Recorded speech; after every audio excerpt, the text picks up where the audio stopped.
कहते हैं श्री सुखदेव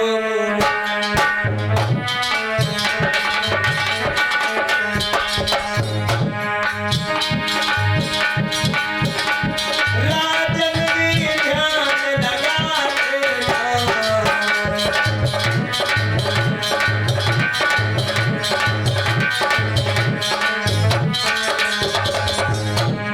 दीन बंधु परमेश्वर चरणों से प्रीति लगाते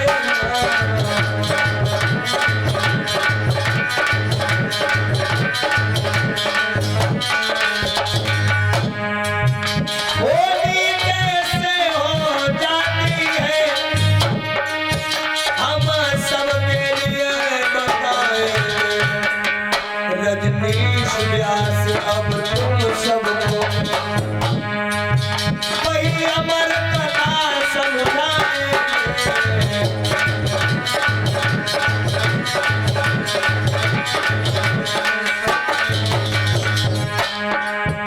परिशोर बंद के ध्यान सुनो जा अपने दास की वाणी को अरे टूटे टूटे शब्दों में अरे प्रभु की अमृत कहानी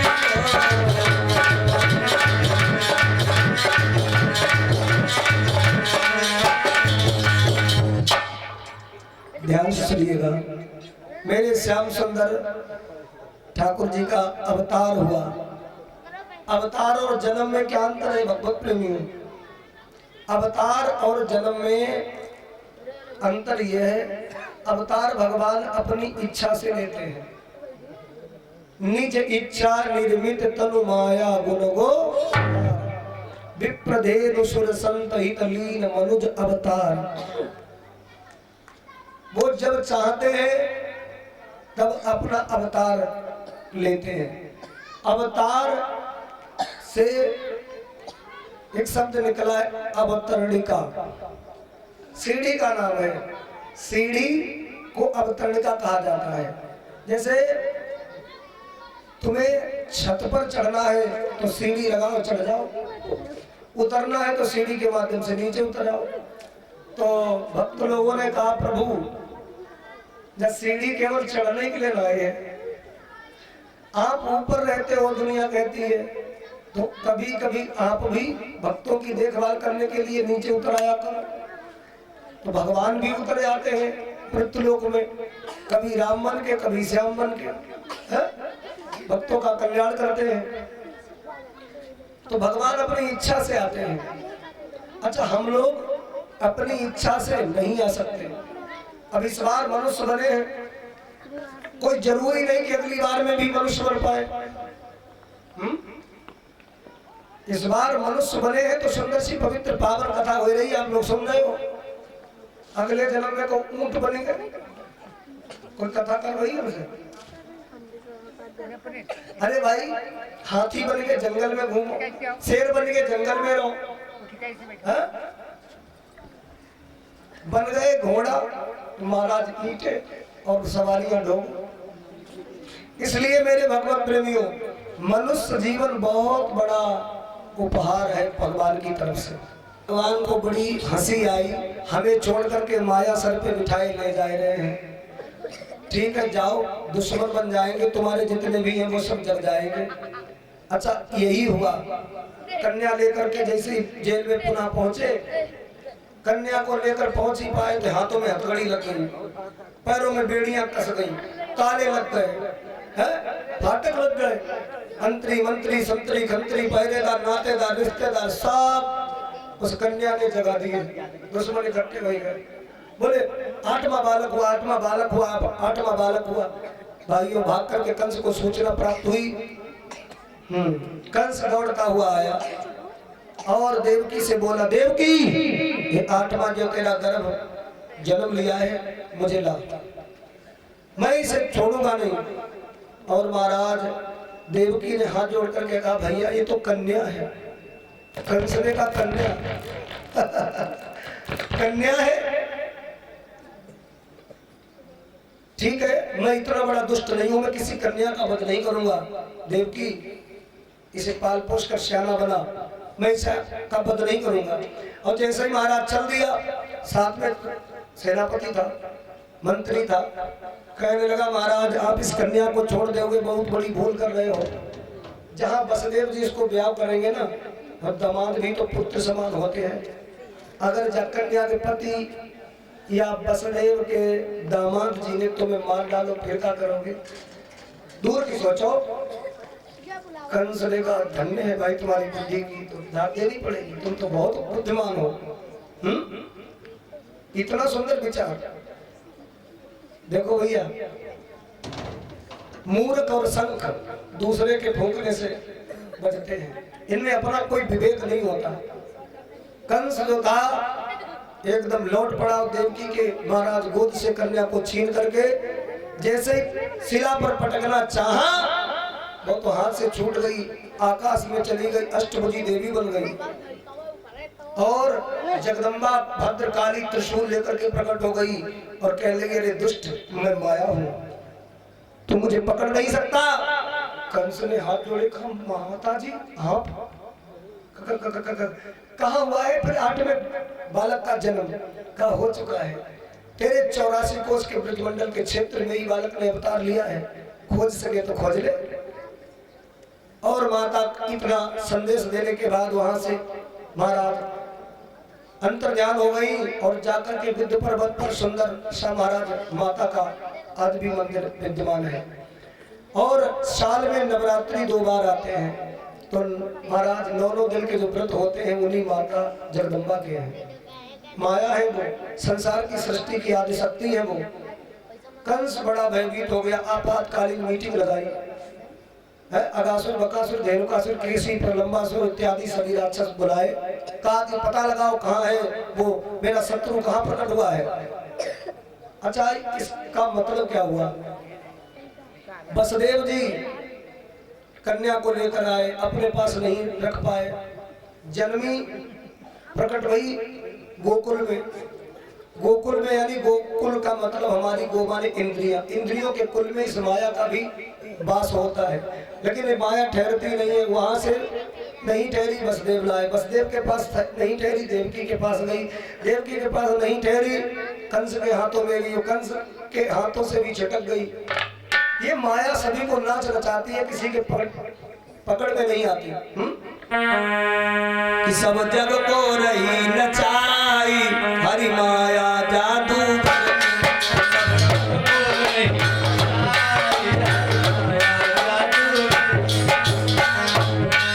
हरि माया जादू करनी, हरि माया जादू करनी, हरि माया जादू करनी, दुख में सुख को नरसाई हरि माया जादू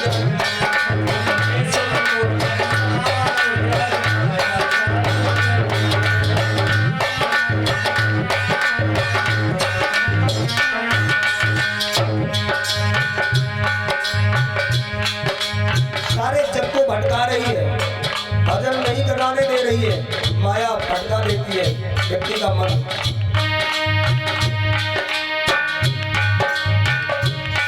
जब खेल कोई ना पावे, ना सबको नाच नचावे, जब खेल कोई ना पावे, ना सबको नाच नचावे, सब जग को नहीं खिलाए हरि माया जादू, सब जग को नहीं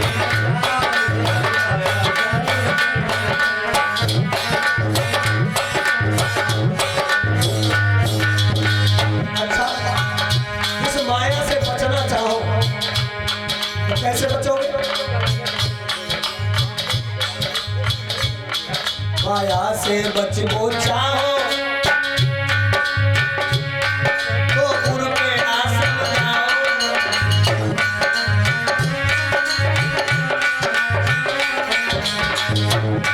बचवे को गए उपाय हरि माया जादू।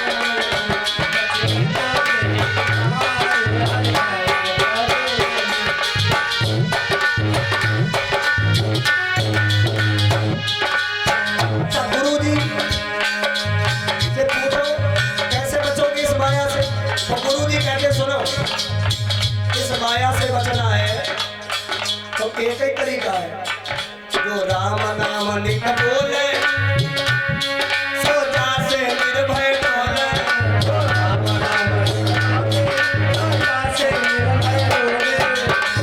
यही माया राम नाम जपने वालों के साथ हो जाती है, उनकी दासी बनकर के सेवा करती हो, उनके हर कार्य में सहयोगी बनती हो। जो राम नाम नित बोले सोचा से निर्भय डोले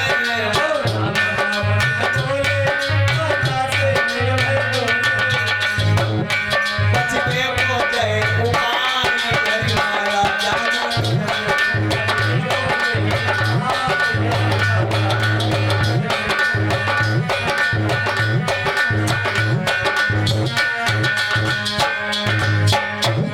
नहीं और कछु बस मेरो आदेश चरण को जयरो नहीं और कछु बस मेरो उन कृपा में बल बल जाऊं हरि माया जाऊं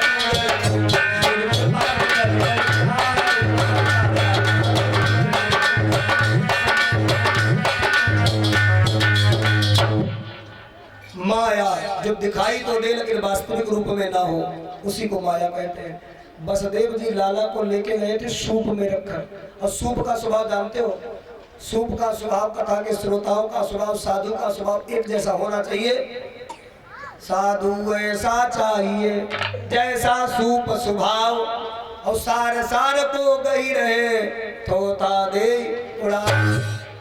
कथा में साधु ही लोग आओ तो कथा सुनो, सबके कथा पल्ले उनाए पड़े हैं। जो यहाँ चुटकुला सुनाए जाए, जो झांकी दिखाई जाए, जो कोई फालतू बात हो जाए, हैं लाइट चली जाए, जनरेटर बंद हो जाए, कोई चीज ऐसी घटना घट जाए तो भाई सब थोता समझ के डिलीट कर दियो, उड़ाई दियो। और जो कीमती कीमती ज्ञान के प्रसंग रखे जाए कथा में, बे चुन लियो तो थोता दियो उड़ाए, ऐसे होना चाहिए श्रोता। लेकिन माताओं की रसोई में एक और यंत्र होता है, वो नाम हो चलनी। वही चलनी में तुम जितो माल भरो और हिलाई दो, जितो माल हो तुम नीचे चली जाते। बचत का होता ही बचत। तब कस वैसी बुद्धि श्रोता कथा माओ कहती हो, तुम ज्ञान की बात बता दो, मजाल उनके पल्ले पड़ जाए, उनके वो थोड़ा ही झांकी चक्कर उनकी घूमती रहती दिमाग में। बोले लेट चली कथा भाई का हुई वहाँ झांकी लगभग 11 बजे सुनाई जाती, दिखाई जाती। चलो वही चलेंगे उसी समय पर, पहले से अगर नहीं तो उनको समय बर्बाद हुई है, क्योंकि झांकी मेन चीज होती है। बोलिए सच्चे दरबार की जय। मेरे भगवत प्रेमियों, कंस ने अपने गुप्तचरों को कहा कि खोज करो, छोटे छोटे नवजात शिशु हैं, 3 महीना के, 4 महीना 6 महीना तक के बच्चों की हत्या कर दो। हर जगह के बच्चों की हत्या हो गई, और महाराज सभी अपने अपने बालकों को मारा, छिपा करके कहीं न कहीं जंगलों में रहने लगे। लेकिन कंस के सैनिक खोज लेते हैं, राक्षस बुद्धि है उनके अंदर। इधर गोकुल में नजरानी यशोदा भवन में विश्राम कर रही है। अच्छा, नंद बाबा की 2 बहन हैं, एक को नाम है नंदा, एक को नाम है सुनंदा। ये भाभी को इस अवस्था में करण खवाने के लिए आई है, और बड़ी उम्मीद लगाए हैं कि भाभी के लाल ही होए, कौन लाल ही ना होए। अगर लाली होएगी तो बेला को ना मिलेगा, निरंतर बड़ो पहले से इंतजार हो करो, नहीं मिलेगा नंद बाबा के द्वारा। अच्छा, नंद बाबा का नियम क्या है, जब लाला को जन्म होने को समय है तो वे ब्रह्म मुहूर्त में उठ जाते हैं, बिस्तर छोड़ देते हैं और यमुना नदी में जाकर के स्नान करते हैं। और यमुना में खड़े होकर के ही माला हाथ में लेकर के भगवान को ध्यान करते हैं और मंत्र जपते हैं, ओम नमो भगवते वासुदेवाय, ओम नमो भगवते वासुदेवाय, ओम नमो भगवते वासुदेवाय। लेकिन जादिना लाला को जन्म होने को समय आओ, तादिना 4 का 3 बजे चले गए, स्नान ध्यान करके और मंत्र जपन लगे, ओम नमो भगवते वासुदेवाय। मंत्र जपते जपते समाधि लग गई जल में खड़े खड़े। अब मंत्र जपे, लेकिन ध्यान लगो घर में, क्योंकि आज खुशी होने का समय है। तो मंत्र भूल गए और जपन का लगे, अभी तो भयो ना आगे को पतो ना, अभी तो भयो ना आगे को पतो ना, गंभीर हालत में छोड़े आए। क्या करें आखिर। अब लाला ब्रह्म मुहूर्त में जब सब जगे, नंदा सुनंदा जगी, भाभी को तो गहरी निद्रा, यशोदा रानी को आई रही है। धीरे से केवड़िया खोली, अंदर गई। बड़ो गोला गोला चेहरा, छोटे छोटे महाराज हैं, हाथ हैं, बटुआ जैसा मुंह है, लेकिन चदरिया ओढ़े कोई लेटो है पास में। नंदा सुनंदा कहने लगी भाभी की तो कोई संतान हो गई और मैंने जान भी ना पाई। चलो देखे भगवान लाली ना होए, लाल ही होए। धीरे धीरे गई, भगवान का नाम लेते हुए, और जैसे ही नीली चदरिया हटा के देखो तो महाराज लाल ही है। एकदम ताली बजा करके गाने लगी, भाभी भाभी उठो, देखो तुम्हारे पास के तो सुंदर छोरा सोए रो है। यशोदा बोली ओहो बड़ो सुंदर है, अपने भैया को बुला के लावो ना, कहाँ है। अब नंदा सुनंदा बेचारी ढूंढती घूमे, भैया भैया। अब एक बुजुर्ग ने बताओ, जमुना तो नहीं पकड़ा हो रही, यमुना के नदी के किनारे भाग के नहीं, और दूर से खड़ी के देखने लगी भैया माला जप रहे हैं। सुनंदा बोली ओए हैं नंदा जरा देख ले भैया मंत्र कौन सा जपता है। देखो तो मंत्र जोर जोर बोले, अब तो भयो ना आगे को पतो ना। नंदा सुनंदा बोली जो कौन सा मंत्र है, जो तुमने कोई वेद शास्त्र पुराण कोई ऋषि मुनि मुंह से ना सुनो। सुनंदा बोली जी घर की चिंता कर रहे हो, भजन में उनको है ध्यान नहीं लग रहा पूरा बढ़िया। तो नंदा सुनंदा बोली जल्दी से बताए दो चल के। दोनों महाराज घोटू घोटू जल में गई, नंद बाबा को हिलाए दो, अरे भैया होएगो है। नंद बाबा बोले क्या बात है बहनाओ, का भयो है, कल ये से नहीं बताऊंगी, का दोगे मुझे, इनाम कस मिलेगा तो बताएं। नंद बाबा के गले में मोतियों की सुंदर सी माला पड़ी थी, है दे दी निकाल करके। अब बताओ सोई बता दियो, घर में छोरा को जन्म भयो है, लाला लाला आयो है नीलमणि जैसे बड़ो सुंदर। नंद बाबा ने महाराज यमुना नदी में महाराज 21 डुबकी लगाई और निकल के आए। सुंदर सी पीली बगलबंदी पहनी, ठाकुर थोड़ा चंदन माथे पे पोतो, टीका लगाओ, पगड़ी बांधी, प्रेम से महाराज फिर कहीं देख रहे महलों की तरफ आए हैं। लोगों ने घेर लियो, बाबा थोड़े दिनों की मनोकामना सफल हुई है, आप तो बिना नेक लिए मानेंगे नहीं। बधाई गाने बजाने वालों की बहुत भीड़ लग रही है। प्रेम से बोलेंगे नंद जी के आंगन में हो, अरे बज रही आज बधाई नंद जी के